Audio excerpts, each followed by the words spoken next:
When you think about opera, a pretty staid and conventional picture probably comes to mind. But just who graces opera stages is changing, as I found out not long ago in Rome. She'd come to Italy, the birthplace of opera, to refine her technique. We were talking about the first day we worked. But American Hannah Jeané Jones has a bigger goal in appearing on stage. I want to give more Black people and people of color that experience of seeing someone who looks like them.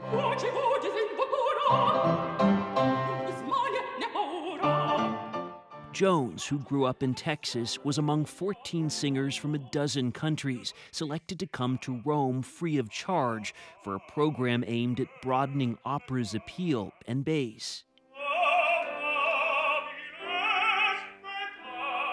Do you think opera is inaccessible? I always thought about it subconsciously as an art form that was for, rich people. And to be honest, I thought it was only, a white thing. That's what Opera for Peace is trying to change. My father was from India. I am not from what is considered to be a historical operatic superpower. Instructor Kamal Khan is among the co-founders. The future of opera is global if it's going to have one. And then it's really up to us to provide both access, standards, connections, supportive ear. We saw that a lot of young people, young talents needed help, and we wanted to give it to them. For you, it meant leaving a job at the opera in Paris. Exactly. I was deputy casting director. Juliet Laga-Huzer came up with the idea after seeing a lack of diversity at auditions and talent not developed at the right moment.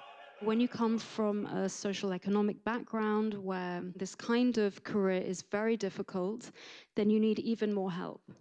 I know the power of getting an opportunity that changes your whole life. My grandfather didn't have shoes till he was maybe like 13, 14 years old. And so to have that kind of background and then end up in a place like this, it's extremely humbling for me.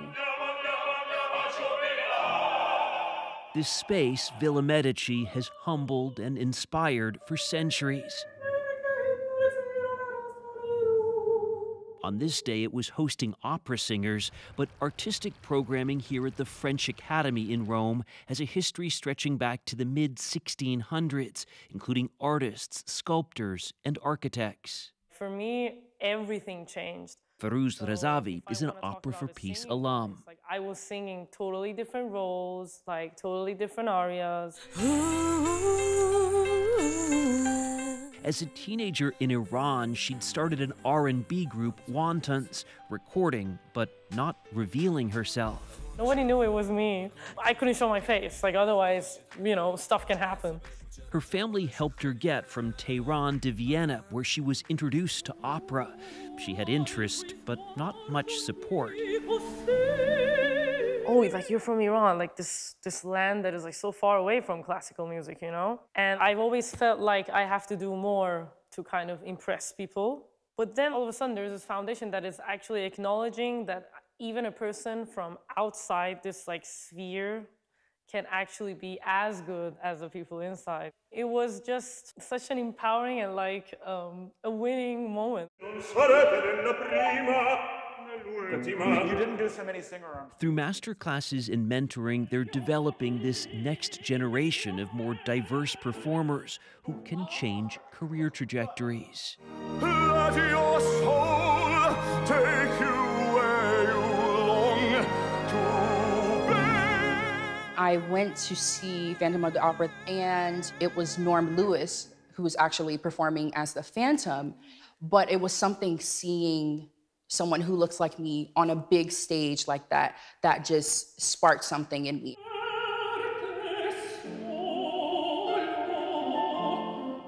Now she's an ambassador of this art form, as that spark propels her to ever bigger stages.